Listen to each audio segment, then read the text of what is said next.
한미일 외교장관 회담이 태국 방콕에서 열렸습니다. 네, 강경화 외교부 장관은 이 자리에서 다시 한번 일본 측에 강한 유감을 표하고 각의 결정에 즉각적인 철회를 요구했습니다. 방콕에 나가 있는 취재 기자 연결해 보겠습니다. 임혜준 기자 전해주시죠. 네, 방콕 컨벤션 센터입니다. 아세안 지역 안보 포럼을 계기로 한자리에 모인 한미일 외교장관은 한미, 미일 양자회담을 생략하고 바로 3자회담에 들어갔습니다. 30분 동안 진행된 한미일 외교장관 회담은 조금 전 마무리됐는데요. 모두 발언도 회담장 내부 모습도 일체 공개되지 않았습니다. 강경화 외교부 장관은 한미일 회담을 마친 뒤 일본 측에 다시 한번 강한 유감을 표명하고 이번 가기 결정을 즉각 철회할 것을 요청했습니다.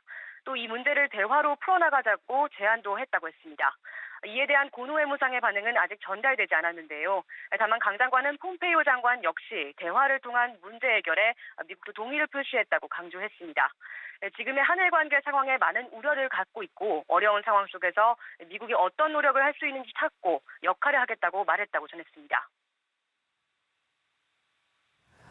네, 사실상 미국이 한일 사이에 중재안을 내놓을 것이다. 이 같은 전망도 나왔었는데 이번 회담 내용이 더 전해진 게 있는지도 궁금한데요.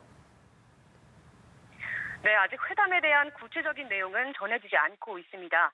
다만 오늘 우려하던 일본의 가기 결정이 내려진 만큼 오늘 관련한 논의가 최우선으로 올랐을 것으로 예상됩니다.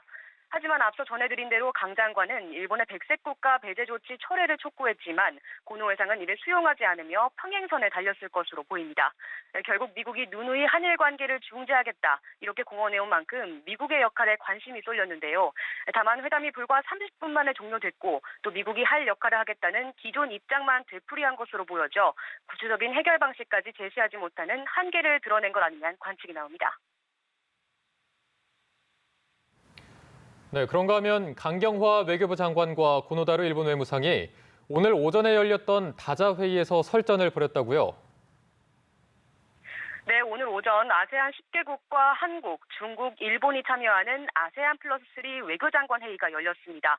회의에 나란히 배석한 강경화 외교부 장관과 고노다로 일본 외무상은 이번 일본의 가기 결정과 관련해 설전을 벌였는데요. 강 장관은 회의 모두 발언에서 이번 백색 국가 제외 조치에 엄중한 우려를 표했습니다. 일방적이고 임의적인 방법으로 한국을 제외시켰다는 것을 강조하면서 이 점에 국제사회의 관심을 환기하고 싶다고 말했습니다.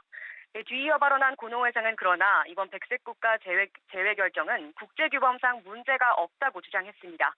그러면서 백색 국가에 포함되지 않은 아세안 국가들과 비교하면서 이 국가들과 동등한 대우를 받게 되는 한국이 왜 이번 제외 조치에 불만을 갖는지 모르겠다고 반박했습니다.